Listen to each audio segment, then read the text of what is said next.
뉴욕시에서 이스라엘과 팔레스타인 지지자에 대한 혐오 범죄가 이어지는 가운데 뉴욕시경이 비상근무 체제 돌입을 선언했습니다.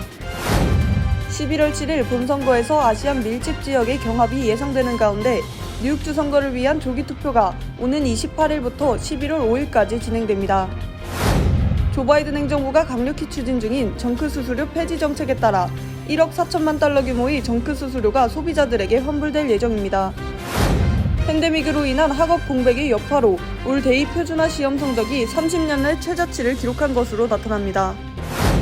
이스라엘에 책임이 있다는 취지의 서명을 올린 하버드 학생들이 월가를 비롯한 거센 비판 여론에 입장을 철회했습니다. 이스라엘을 출발한 비행기가 오늘 오전 뉴욕에 도착했습니다. 하마스의 공격으로 사망한 미국인은 최소 25명인 것으로 밝혀졌습니다. 애틀랜타 지역에서 벌어진 엽기 살인 행각의 용의자 중 3형제의 모친이 살인 공모 혐의로 체포됐습니다. 잉그로드 클립스 시장에 출마한 공화당 박명근 후보가 스튜디오에 방문해 시장 출마 포부를 밝혔습니다.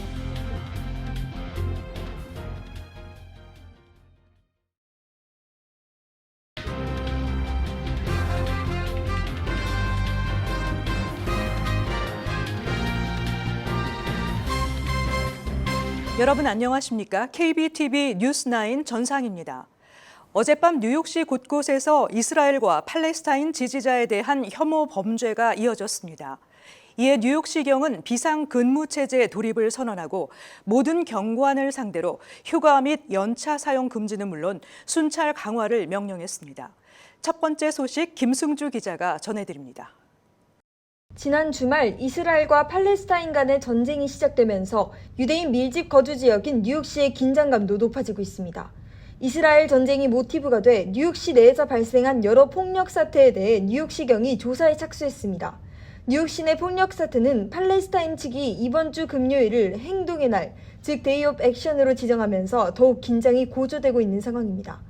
어제 저녁에도 브루클린 플러싱 애비뉴와 클라슨 교차로 부근에서 2명의 유대인 남성들이 팔레스타인 깃발을 들고 있는 남성 2명에게 접근해 깃발을 들고 있던 남성의 깃발을 빼앗을 듯 움켜쥐었으며 다른 남성의 머리를 때리고 달아나는 사건이 발생했습니다. 또한 어제 저녁 8시에는 16세 소년 2명이 유대인 집회장에 젤탄총을 발사하다가 유대인 감시단체 플러싱 숍림에 의해 붙잡혀 구금되는 사건이 발생했습니다. 또 어제 자정 무렵에는 중동 출신 18세 청년이 이스라엘 국기를 흔들던 세 남성 중 한 명에게 폭행을 당하는 사건이 발생했습니다.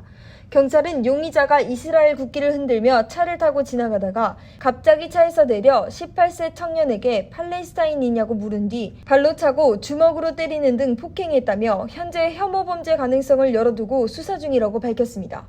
이스라엘과 팔레스타인 지지자들에 대한 혐오 범죄가 잇따라 발생하자 뉴욕시경은 대대적인 비상근무 체제에 들어간다고 밝혔습니다. 뉴욕시 경찰국은 모든 경관을 상대로 언제 어디서든 현장에 배치될 준비를 하고 업무에 임할 것을 명령한 것으로 전해집니다. 이에 따라 경관들은 추후 통보가 있을 때까지 연차나 휴가 등을 사용할 수 없으며 근무 시간대 자리를 비우거나 임의로 교대를 하는 모든 행위가 금지되며 뉴욕시 전역의 순찰도 강화됩니다. KBTV 뉴스 김승주입니다. 11월 뉴욕주 선거를 위한 조기 투표 시작일이 2주 앞으로 다가왔습니다. 이번 선거의 핵심으로 꼽히는 뉴욕시 의원 선거에도 관심이 모아지고 있는데요. 특히 아시안 밀집 지역의 치열한 경합이 예상되는 만큼 한인을 비롯한 아시안 민심에 주목되고 있습니다. 뉴욕시 선거관리위원회 등에 따르면 올해 본선거일은 11월 7일로 아시안 밀집 지역에서 경합이 예상되고 있습니다. 이런 가운데 선거 조기 투표가 오는 28일부터 11월 5일까지 진행됩니다. 지역 매체 더 시티는 퀸즈 19, 20, 23 선거구, 브루클린 43, 47, 48 선거구 등을 시의원 경합 지역으로 꼽았습니다. 와이스톤, 칼리지 포인트, 베이테라스 등을 포함하는 19선거구의 경우 현직 공화당 비키 팔라디노 시의원과 민주당 토니 아벨라 후보가 맞붙게 됩니다.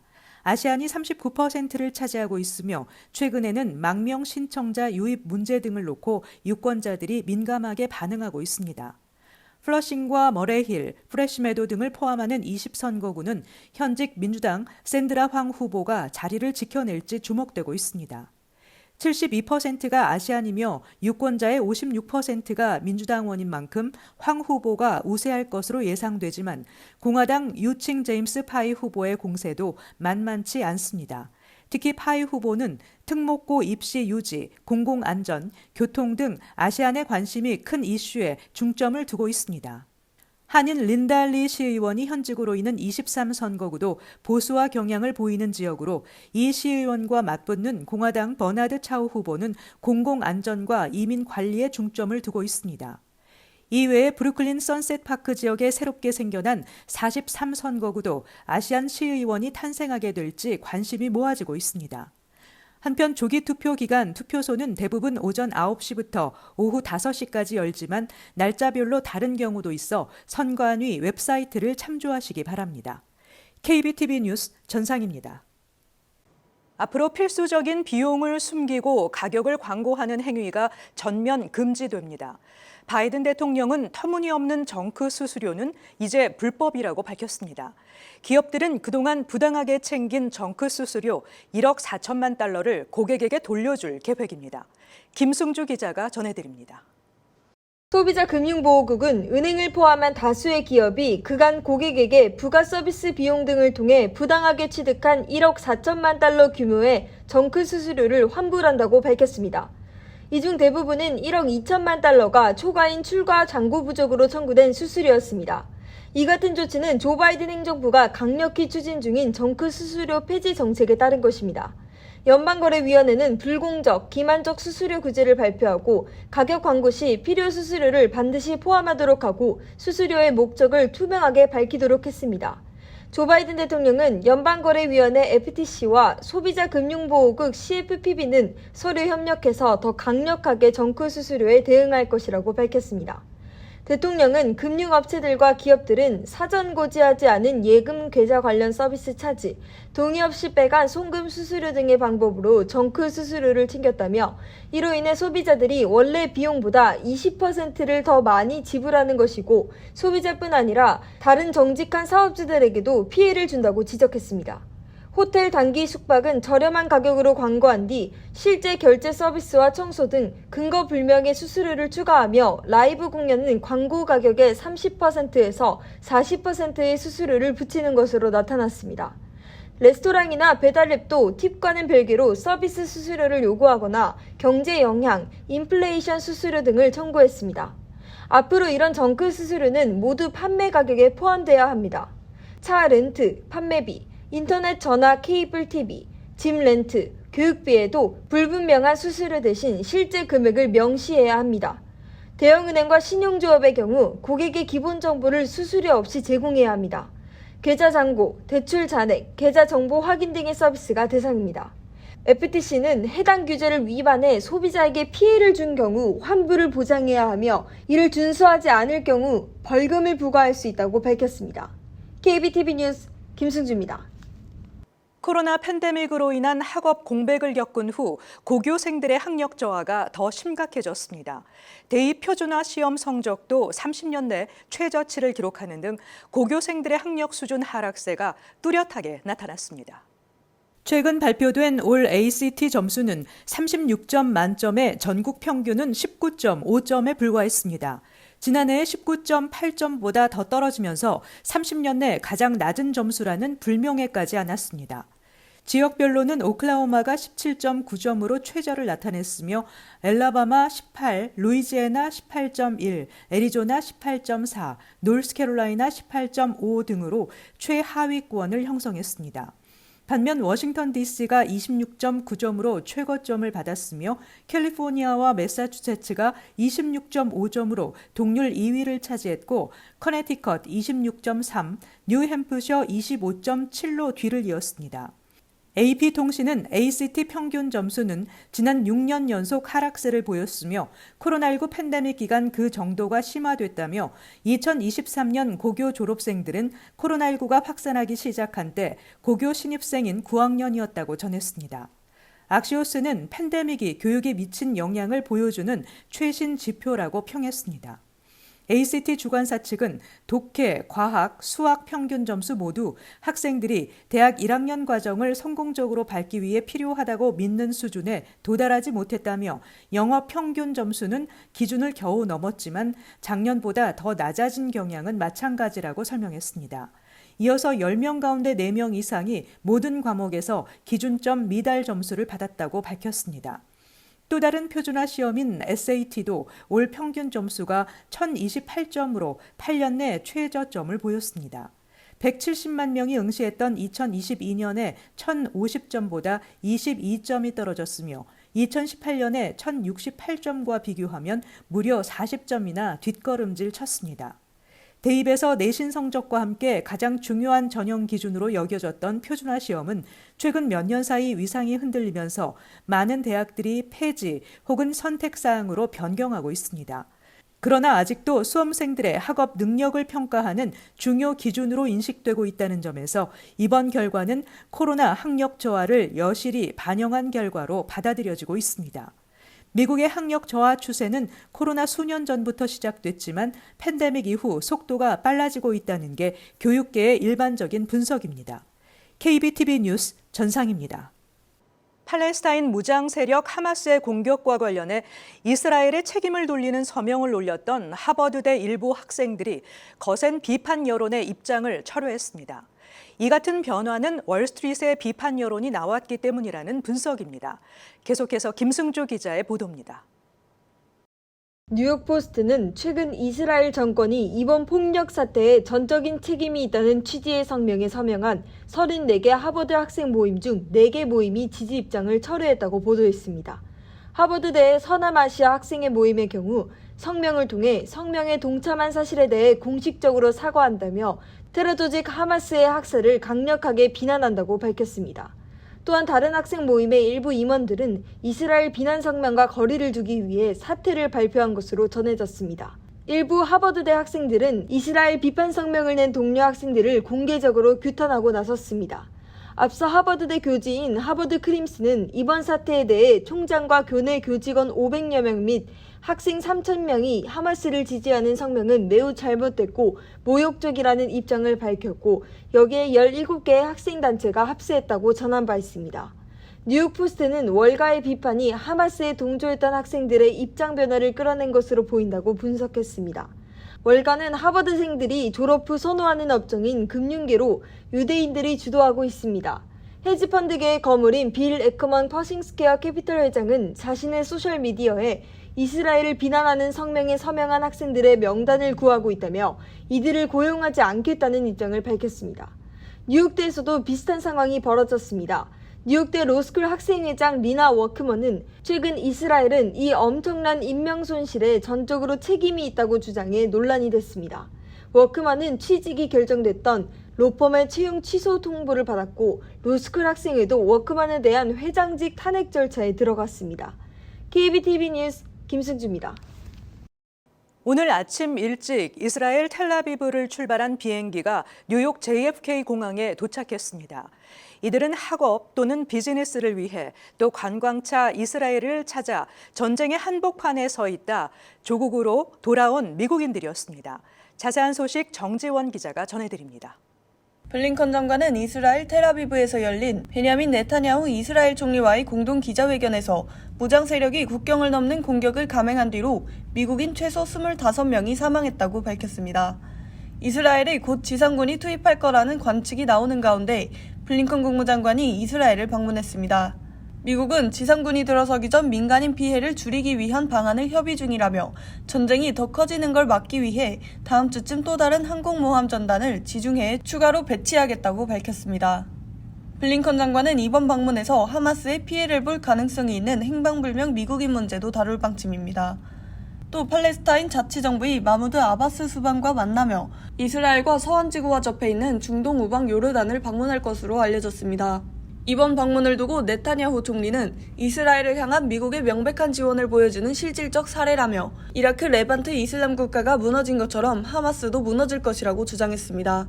지난 7일 하마스의 아라크사 홍수 습격 뒤로 이스라엘은 가자지구를 향한 보복 공격을 늘리고 있습니다. 연이은 공습은 물론 가자지구 인근에 30만 명 규모의 지상군을 배치해 지상전을 준비하는 모양새입니다. 바이든 대통령은 이번 하마스의 이스라엘 공격은 반유대주의와 유대인 학살로 수천 년간 쌓인 고통스러운 기억과 상처를 수면 위로 드러냈다며 이스라엘의 상황을 매우 면밀히 주시하고 있다면서 미국의 확고한 지원을 거듭 강조했습니다. KBTV 뉴스 정지원입니다. 지난달 조지아주 애틀랜타 지역에서 특정 종교단체에 소속된 한인 삼형제와 청소년 등이 한국인 여성을 살해하고 시신을 유기한 혐의로 체포돼 큰 충격을 줬었는데요. 한인 삼형제의 모친도 이번 살인을 공모한 혐의로 추가로 체포됐습니다. 계속해서 정지원 기자가 보도합니다. 조지아주 귀넷 카운티 경찰국에 따르면 54세 이미희 씨가 중범살인, 감금, 증거인멸, 시신 유기, 거짓 진술 및 기록 등의 혐의로 체포됐습니다. 이미희 씨는 애틀랜타 엽기 살인 사건의 용의자 6명 중 3명인 이준호, 이준현 등 삼형제의 어머니이자 이모 목사의 부인으로 현재 보석금 책정 없이 구금돼 있습니다. 체포영장에 따르면 이 씨는 종교적 훈련을 명목으로 몇 주간 피해 여성을 감금해 물도 마시지 못하게 하고 감금 장소를 떠나지 못하게 방해했으며 치료받지 못하게 한 혐의를 받고 있습니다. 경찰은 이 기간 피해자는 여러 차례 폭행당했으며 각종 임무를 강요당하다가 몸에 상처를 입었다고 밝혔습니다. 피해자는 한인 여성인 조세희 씨로 확인됐습니다. 피해자는 로렌스빌에 위치한 그리스도의 군사라는 종교단체의 초청으로 올해 7월 전자여행 허가서를 받아 한국에서 애틀랜타 공항을 통해 입국했습니다. 조 씨의 사체에는 폭행 흔적이 발견되었으며 사망 원인은 영양실조로 추정됐습니다. 살인범죄가 발생한 로렌스빌의 주택 소유자는 용의자 삼형제의 아버지인 한인 목사 이모 씨로 당초 삼형제의 부모는 이번 사건과의 연관이 없는 것으로 알려졌습니다. 그러나 1개월 넘게 지하실에서 범행이 진행되는 동안 용의자 형제들이 부모와 함께 거주했다는 것이 드러나면서 수사 대상이 됐습니다. KBTV 뉴스 정지원입니다. 오는 11월 뉴저지 본선거에서 또 한 번의 한인 시장이 탄생할 전망입니다. 아주 경사스러운 일이 아닐 수가 없는데요. 잉글우드 클리프스는 전체 인구가 5천여 명인 작은 타운이지만 한인 인구 비율은 20%에 달하는 지역으로 한인 정치인들이 많은 활약을 하고 있습니다. 이번 시장 선거에서는 두 한인 후보 간의 양자 대결로 펼쳐져 주목을 받고 있습니다. 오늘은 잉글우드 클리프스 시의원을 2차례 역임한 공화당의 박명근 마크 파크 시장 후보가 스튜디오를 방문했습니다. 먼저 우리 시청자분들께 본인 소개를 부탁드리겠습니다. 감사합니다. 안녕하십니까. 잉글우드 클리프스 공화당 시장 후보 박명근, 영어 이름은 마크 팍입니다. 기호 2번입니다. 오늘 이렇게 스튜디오 불러주셔서 제가 정말 감사드립니다. 우선 후보님의 백그라운드를 좀 듣고 싶습니다. 제 소개를 간단히 말씀드리면 제가 공화당 시장 후보 나오기 전에 시의원을 2번 역임을 했었고요. 네. 그다음 그 타운의 플래닝 보드 리에이정, 그다음 파이낸셜 체어도 지내고 그래서 시정 경험은 누구보다도 많이 있다고 생각이 들고요. 물론 개인적으로는 제가 이코노 에이전시는 보험 에이전시를 한국 커뮤니티에 약 한 2년 정도 운영해 오고 있습니다. 네. 그래서 누구보다도 한인 커뮤니티와도 커넥션이 많고 그다음 주류 사회도 나름대로 경험을 쌓아왔다고 생각합니다. 네. 네. 뭐 여기 로컬에서는 이코노 에이전시도 예. 많이 들려진 회사이지요. 예. 그러면 박 후보님께서는 시장에 출마하시게 된 계기부터 들어보겠습니다. 예. 뭐 세상 운명이라는 게 다 그렇지만은 제가 원해서 시장 후보가 되는 것도 아니고 또 뭐 누가 강력하게 민다고 되는 것도 아니지만은 우리 타운의 지금 현재 시장님께서 2번의 연임을 끝내고 나서 선출직 공무원들이 너무 오래 있는 것은 절대적으로 그 권력이 부패하게 마련이기 때문에 새로운 인물이 나가서 맡는 게 맞다라는 지론이 있고 그래서 우리 공화당 위원회에서 저를 시장 후보로 강하게 이제 추천을 했습니다. 그래서 사실은 뭐 개인적으로는 우리 가족들이 반대를 많이 했음에도 불구하고 또 우리 타운이 그 지금 현재는 민주당이 다수당이 되면서 너무 일방통행이 되기 때문에 누군가 견제 세력이 꼭 필요하다. 그런데 제가 이제 그 동안에 타운 내 이제 그 위치라든가 어떤 그 알려진 이름 때문에 당신이 꼭 나와야 되겠다는 것을 두고 고민을 많이 했습니다만은 네. 기회가 주어졌으니까 한 번 더 마지막 제 인생의 서비스라 생각하고 그럼 한번 제가 도전을 해보겠다 마음을 먹고 출마를 하게 되었습니다. 예. 그러면 시장으로 당선이 된다면 예. 최우선 과제로 무엇을 꼽으셨는지, 그리고 시민들께 약속할 수 있는 공약은 무엇인가요? 뭐 시장부터 그 시의회를 거의 다 민주당이 일반적으로 독식하고 있습니다. 근데 유일하게 우리 타운만 제가 2016년도 선거에 들어가면서 공화당이 힘을 쓰기 시작해가지고 공화당 시장이 이제 2번이나 이제 나와 있고, 그래서 그 과정에서 너무 그 주민들이 그 분열돼 있는 게 그 제일 큰 문제더라고요.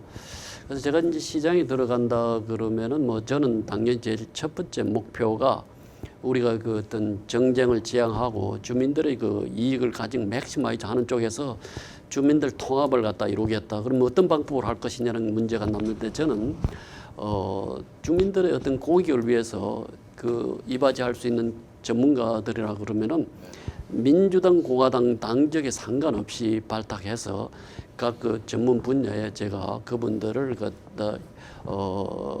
위촉을 하고 그분들의 아이디어를 받으려고 생각을 하고 있습니다. 그리고 이제 또 한 가지로서는 주민들의 그 권익을 맥시마이즈 하는데 어떤 그 사욕이라든가 이런 것을 내려놓고, 이것은 뭐 명예욕까지도 같이 포함됩니다.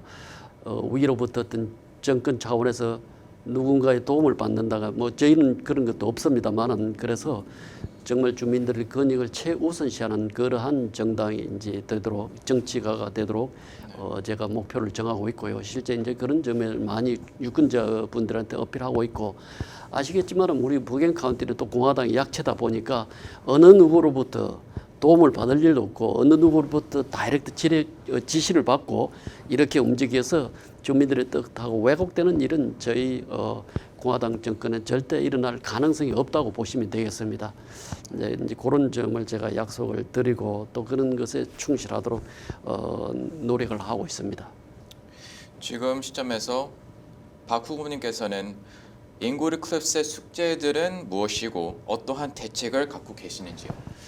사실 이제 이상하게 그 지금 현재 집권 세력의 표현이 뭐냐면은 뭐 이건 버겐 카운티 아니면 뉴저지 전체는 시 정부는 사실은 시장이 할 수 있는 그 권한은 굉장히 그 리미티드 한계가 있습니다. 그러면 시의회가 모든 것을 결정을 합니다. 그런데 지금 먼저 우리 시의회가 4대2로 민주당이 압도적인 우세한 정당이고 지금 2석이 공화당입니다.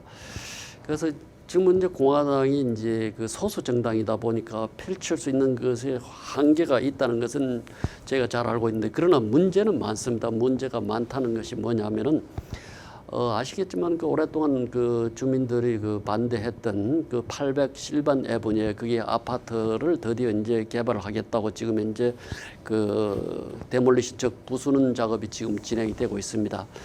근데 그것이 진행되는 과정에서 무슨 문제가 일어났냐 하면은 그 대단히 아파트가 들어오면 우리 타운의 기존 그 인프라 즉 말해서 사회 간접 자본인 그 백업 소어 시스템, 그 하수도 시스템 연결하는 그것을 하면서 새로운 그 대단히 아파트를 연결하는데 거기에 따른 비용이 지금 현재 아마 최소한 1,000만 불에서 2,000만 불 정도 들어갈 건데, 그것을 지금 현재 현 그 집권 세력인 민주당 쪽에서는 조건 없이 바로 커넥션 시켜서 앞으로 문제가 생기면은 그 수리 비용을 우리 타운들 주민들 세금으로 밀어주겠다는 그런 정책입니다. 이게 아주 큰 문제인데, 왜 그러냐면 그 아파트를 지으면서 거의 일부는 그 판매를 하고 일부는 그 임대주택이 될 거다 그렇기도 하고 아직까지 정확하게 결정을 못 내리고 있습니다만, 궁극적으로는 이 개발업자들이 그 경제적인 베니핏을 다 가지고 가게 돼 있습니다.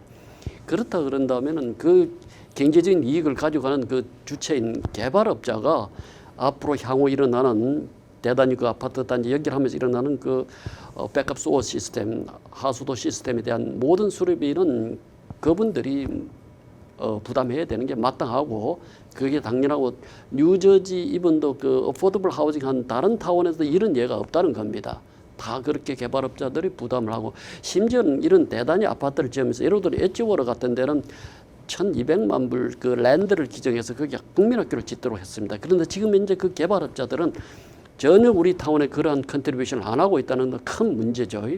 그게 왜 그런지는 우리는 정확하게 모르지만은 이 문제를 해결해야 된다는 문제가 가장 큰 시급한 문제고, 그다음 또 하나 문제는 807번의 개발이 그 아파트 개발이 늦어지면서 뭐 손해배상을 해주겠다고 그래요. 그래서 1,000만 불을 지금 이제 민주당 측에서 손해배상금으로 주겠다고 그럽니다. 이건 정말 말이 안 되는 거고, 그 1,000만 불의 정확한 구체적인 증거 제시도 없이 일방적으로 민주당 측에서 그걸 주겠다는 것은 우리 주민들을 우롱하는 처사고, 그래서 이것도 저희가 그 막아야 된다. 그럼 대책이 뭐냐는 결국은 양심이 있는 그 민주당 측의 분들을 설득하고 또 그 부분의 일부 그 시의원들이 같이 동조해서 이것은 주민들한테 절대적으로 불리한 처사고, 주민들의 세금 인상이 궁극적으로는 오겠죠. 그 한 3천만 불 정도 된다 그러면 가구당 거의 뭐 한 3만 불 가까이, 3만 불, 어라운드 15,000불에서 한 2만 불 나올 수 있는 돈이고, 그다음에 그 변호사 비용은 400만 불 지금 이야기를 하고 있는데, 이 계약이 정말 진짜 그 공정한 정당한 계약이 아니기 때문에 우리 그 절대로 해줘서 안 되는 거고, 그것에 대한 궁극적인 베네핏은 그쪽에 해야 되고, 그래서 그 대책이라는 것은 결국은 양심 있는 분들을 설득하고 그런 것들이 저희한테 이제 남는 과제가 되겠죠. 네. 예.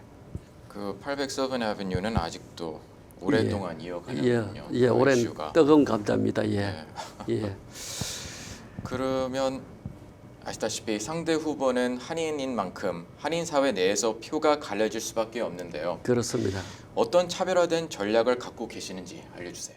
조금 전에 말씀드린 그런 것들이 주민들한테 유리하다 그러면 주민적 편에 서야 되는데, 사실은 현재는 그렇지 않고 있습니다. 그래서 제가 이제 강조할 것은 이제 그런 어떤 차별화, 누가 주민들을 위해서 정말 양심적으로 일할 것이고, 지금까지 그 투표한 결과를 볼 때 누가 그랬던 것에 대해서 한인사에 강하게 제가 이슈를 제기를 할 거고, 그다음 제가 이제 개인적으로는 만약 시장이 된다고 한다면은 제가 여기 이제 코참이라든가 이런 데 경험도 많고 여러 가지 그 챔버 오브 코머스 그쪽 경제인 협회 활동을 했기 때문에 그런 그 특히나 한국적인 컨덕션이 아마 상대편 후보보다는 제가 더 많겠죠. 그런 것을 이용해서 한국에서 미국으로 들어오려는 기업체들을 저희 타운에 유치하려는 이제 그런 생각을 가지고 있고, 그다음 제가 이제 얼마 전에 그 레크레이션 그 디파트먼트가 하는 그런 데를 가봤는데, 너무 그 한인 사회 기업을 필요로 해서 다른 데 있는 기업체들의 참여도가 낮더라고요. 그래서 상당히 행사가 좀 축소되어 있는데, 그런 것을 아마 저는 들어간다면 저 개인적인 네트워킹으로 더 잘할 수 있을 것 같고, 그런 점이 아마 젊은 후보보다는 타운을 위해서 더 많이 일을 할 수 있는 그런 여건이 되고 있기 때문에 그런 것을 강조하고, 그다음 제가 이제 한인 사회 부탁을 드린다 그러면은 사실 이제 이런 것들이 일어난 게 아마 저희가 볼 때는 그 여러 타운에서 한인 후보가 나와 있는데 한인을 집어서 한인을 분열시키고 있습니다. 이건 정말 좋지 않은 행태거든요. 그래서 그런 것에 휘둘리지 마시고 한 후보를 판단해서 좀 밀어주시고, 특히나 이제 제가 볼 때는 그런 쪽에서 더 강하게 있고, 우리는 뭐 버긴 카운티의 무슨 위원회 뭐 어떤 정당의 어떤 그런 쪽에 저희가 어떤 조정되는 데가 아니거든요. 그래서 저희들처럼 순수하게 뜻을 모으면 주민들을 위해서 일할 수 있는 그러한 그 정당이기 때문에 밀어주시고, 그다음 마지막으로 말씀을 꼭 드리고 싶은 것은 이 지역 정치라는 것은 주민들의 권익에 대한 문제지 이데올로지, 여러분들이 생각하는 이민 문제라든가 뭐 동성애 문제라든가 이런 문제가 이 로컬은 전혀 관여가 없습니다. 제가 문을 두들기다 보면 많은 분들이 뭐 당신 공화당이 내가 못 지어준다 그러는데, 정말 그것은 연방에 가서 조 바이든이나 트럼프한테 물어봐야 될 문제고, 로컬은 누가 진짜 양심적으로 주민들의 이익을 맥시마이즈 하는 그 부분에만 포커스를 하고, 절대 여러분들이 가진 민주당이다, 공화당이다 그런 어떤 자기가 표방하는 그 어떤 정치적인 그런 아젠다에 매몰되지 않았으면 하는, 그게 제가 바라는 바람입니다. 네. 예. 그러면 이제 마지막으로 우리 시청자분들께 하고 싶은 말씀 있으신지? 예, 고맙습니다. 제가 이미 뭐 많은 말씀을 드렸고 그랬는데 이번에 이제 우리 잉그리드 클립스는 정말 이번 공화당이 만약 여기에 추가 더 이상을 받지를 못한다면은 우리 잉그리드 클립스는 민주당의 완전한 100% 컨트롤이 돼가 다른 타운과 달리가 아니라 똑같이 완전히 일당 독재 체제로 넘어가게 됩니다. 그런다면은 이제 그분들이 클로즈 세션을 해가지고 자기들끼리 결정을 해가지고 무슨 일이 일어나는지 전혀 알 길이 없습니다. 즉 투명성 확보가 전혀 되지 않고 완전히 우리 타운은 이제 암흑 시대에 도래하게 됩니다. 물론 뭐 그분들이 겉으로야 한다고 그러지만 무슨 일이 일어나고 있는지 이번에 사실 이런 제가 말씀드린 그런 문제점도 공화당 시의원들이 자리를 잡고 있기 때문에 이런 문제를 끄집어내서 주민들에게 이슈화하고 그러는 거거든요. 그래서 제가 바라는 것은 이번에 견제와 균형을 위해서라도 꼭 우리 공화당 후보들 칼럼 넘버 2입니다.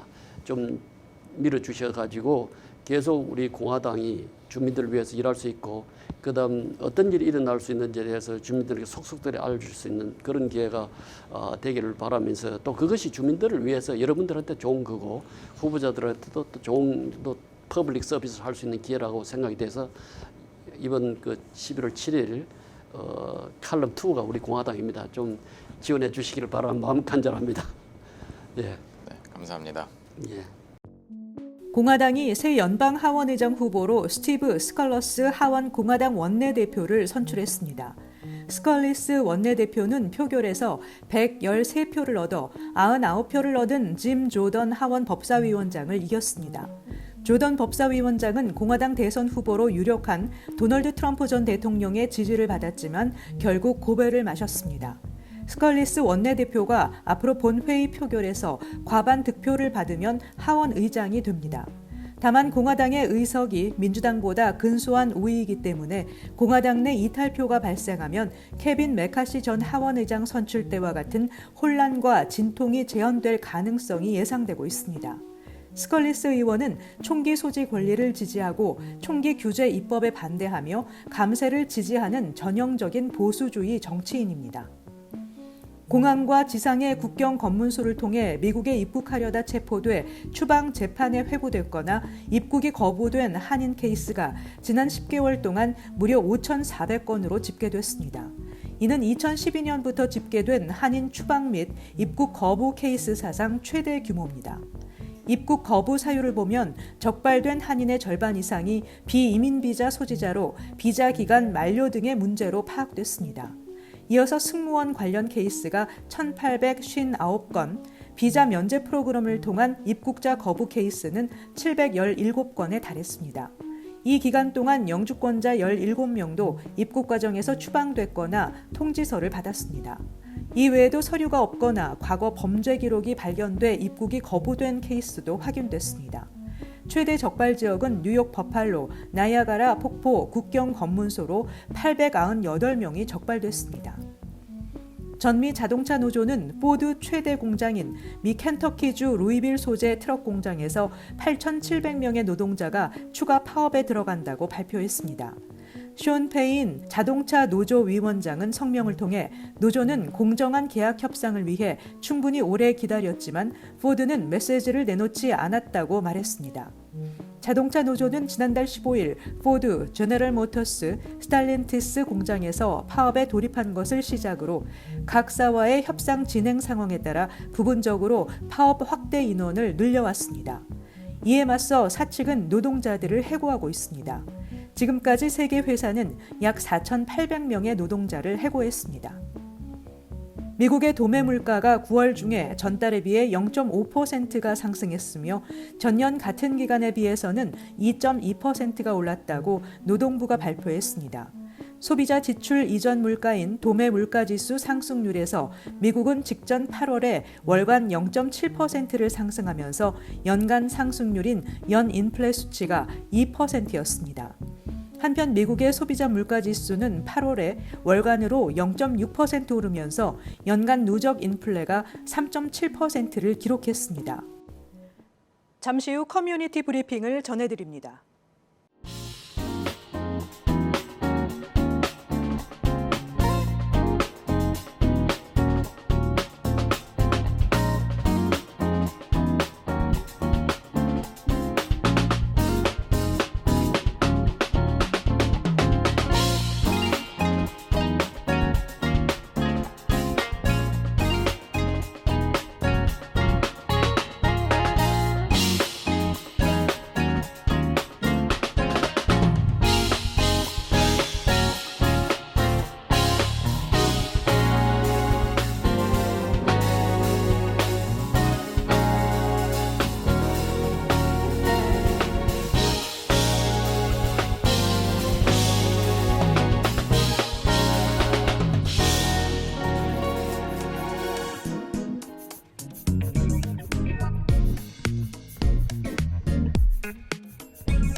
이어서 환율과 증시 전해드립니다.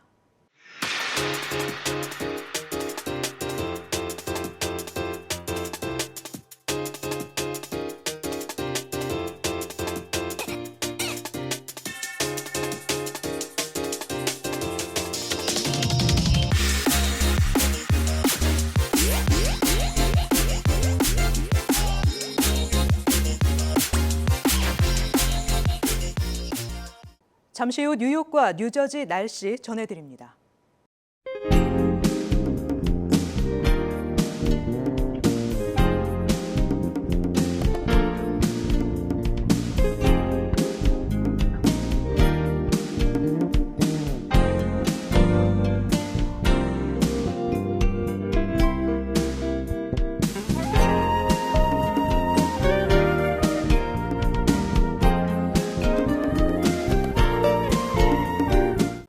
KBTV 뉴스9을 마칩니다. 오늘도 시청해 주셔서 감사합니다.